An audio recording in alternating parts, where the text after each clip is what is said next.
and once he had it, Grace would pay. Michael began his secret investigation.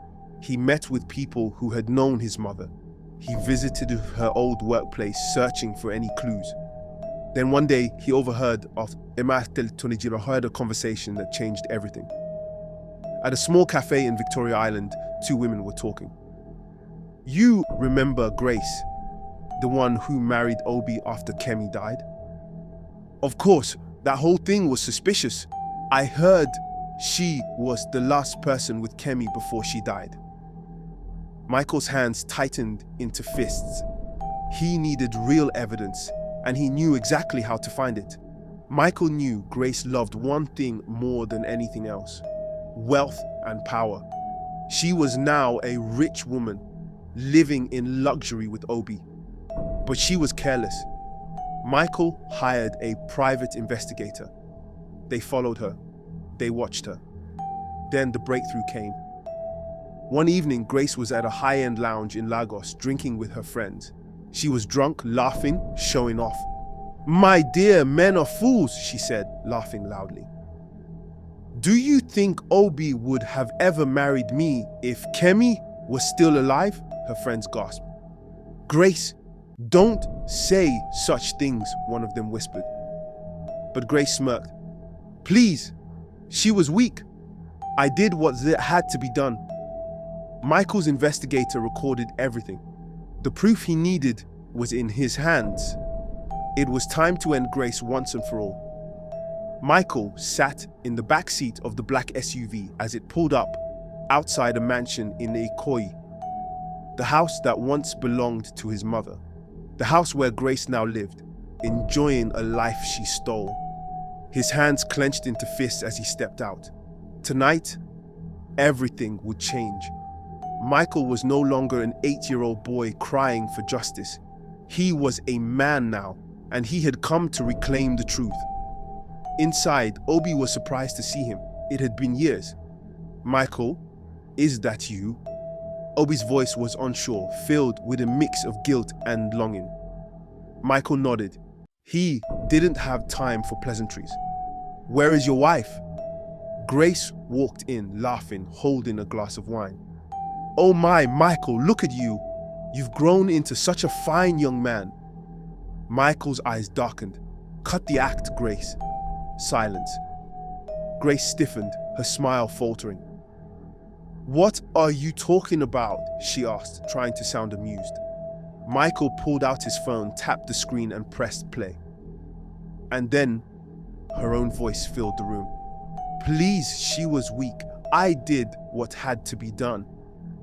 Grace froze. Obi's eyes widened. Michael turned to his father. "She killed my mother." Obi staggered backward, the color draining from his face. The truth had finally hit him. Obi sank into the nearest chair, his hands gripping his head. No, this can't be true." His mind raced back to the past, the warnings, the whispers, the way Grace had rushed him into marriage. He had ignored it all, and worst of all, he had thrown away his own son because of her lies. "Michael, I didn't know." His voice cracked. Michael's eyes hardened. "You didn't want to know." Obi felt sick. All those years while he slept beside Grace, held her, defended her, he had been married to his wife's murderer. He turned to her now, eyes blazing. "Tell me, Grace, did you kill Kemi?" Grace started trembling. She had always been confident, always in control. But now, her world was crumbling. "Obi, answer me!" Her lips quivered. And then, for the first time, Grace's mask fell apart. She laughed, bitterly. "So what if I did?" she hissed. "She had everything I wanted, and I took it. You're too stupid to have ever figured it out." Obi lunged at her, but before he could do anything, the front door burst open. Armed officers stormed into the mansion, their boots echoing loudly against the marble floors. Grace screamed, trying to run.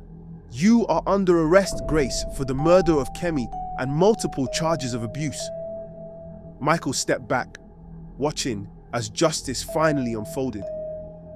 The officers grabbed Grace, twisting her arms behind her back. She thrashed. "Michael! Michael, please!" she begged. "Tell them it's a mistake. We're family." Michael stepped closer, his face emotionless. "You were never my family."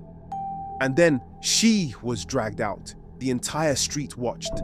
Neighbors peered from behind their fences. The same people who had whispered about Kemi's mysterious death now saw Grace being taken away in handcuffs. Karma had arrived. The courtroom was packed. Lagos had never seen a trial like this. The case was all over the news. Widow arrested for murdering best friend. Michael sat in the front row, his face calm but focused. This was for his mother. Grace tried everything to escape punishment. She cried in court. She blamed Obi. She claimed she was being framed. But the evidence was overwhelming. The recorded confession, the investigations, the witnesses. Finally, the judge raised his gavel. "Grace, for your crimes, you are sentenced to 40 years in prison." Gasps filled the courtroom. Grace's legs gave out. "No, no, this isn't happening," she whispered, shaking her head. But it was. She was finished. Michael stood outside the courthouse, staring at the clear Lagos sky. It was over. For years he had carried this weight, but now his mother had justice. Obi walked up behind him. "Michael, can you ever forgive me?" Michael looked at him for a long time.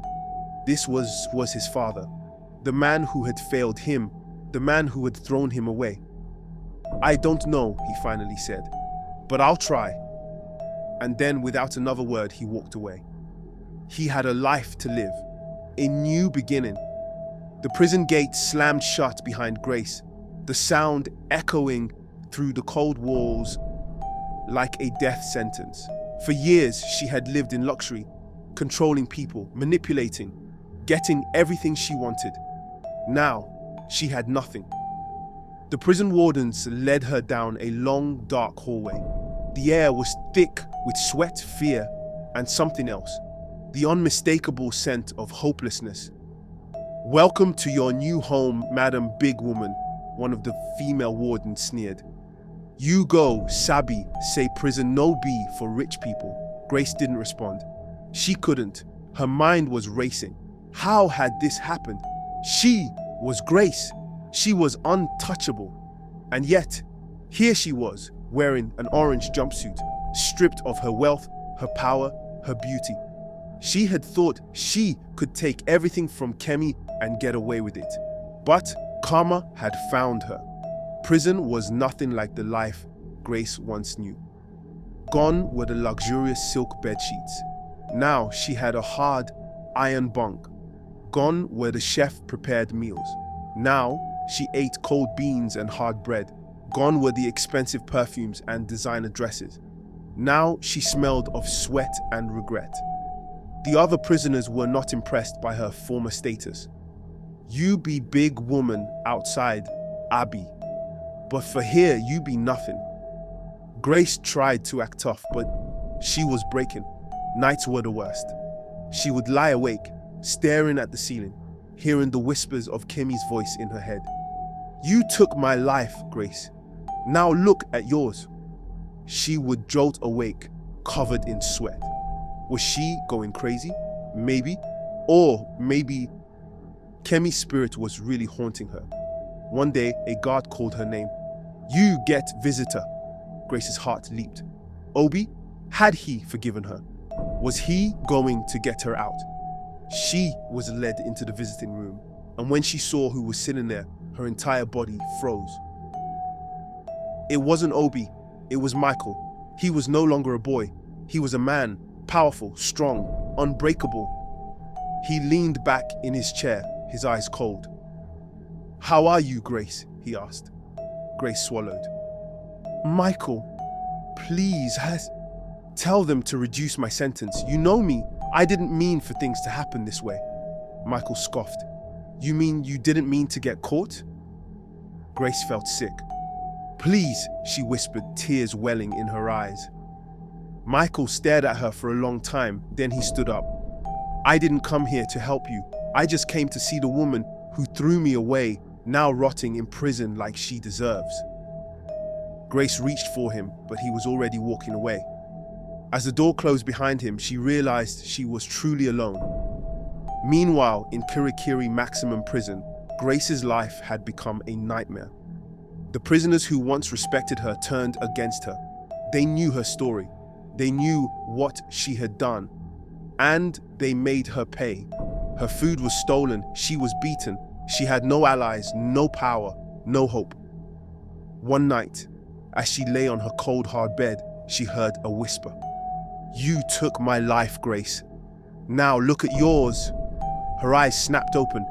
Kemi's ghostly reflection stared back at her in the small, broken mirror. Grace screamed, but no one came because in prison nobody cared about a murderer. Months passed. One day, Michael received a letter. It was from Grace. He hesitated before opening it. Inside, the handwriting was shaky, weak. "Michael, I know you hate me. You should, but I am dying. I am sick, and no one here cares if I live or die. I don't expect forgiveness, but I need to say this. I regret everything. I was wrong. I was evil. I deserved this punishment. But before I leave this world, I needed you to know the truth. I'm sorry." Michael closed the letter. He didn't feel satisfaction. He didn't feel pity. He just felt nothing. Grace was finally paying for her sins, and he was finally free. Michael stood on the balcony of his high-rise Banana Island penthouse, looking over the bustling city of Lagos. Years ago, he had been a helpless child thrown into the streets. Now, he was one of the most powerful young men in Nigeria. With the guidance of the Adeyemis, he had built a business empire, one that focused on justice, education, and supporting abandoned children. But tonight, as he sipped his drink, he thought of his mother. "I did it, Mom. Justice was served." He closed his eyes, feeling a gentle breeze brush past him, almost as if her spirit was there. For the first time in a long time, he felt at peace. One evening, Michael got a call. "Sir, you have a visitor." He frowned. He wasn't expecting anyone. When he arrived at his office, his heart nearly stopped. Obi stood there looking older, weaker, but different. "Michael, I know I have no right to ask anything from you, but I came to say thank you. You gave me a second chance." Michael studied him for a long moment. Then he did something unexpected. He pulled out a chair.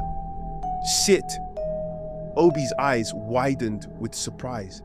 And just like that, for the first time in years, they sat as father and son.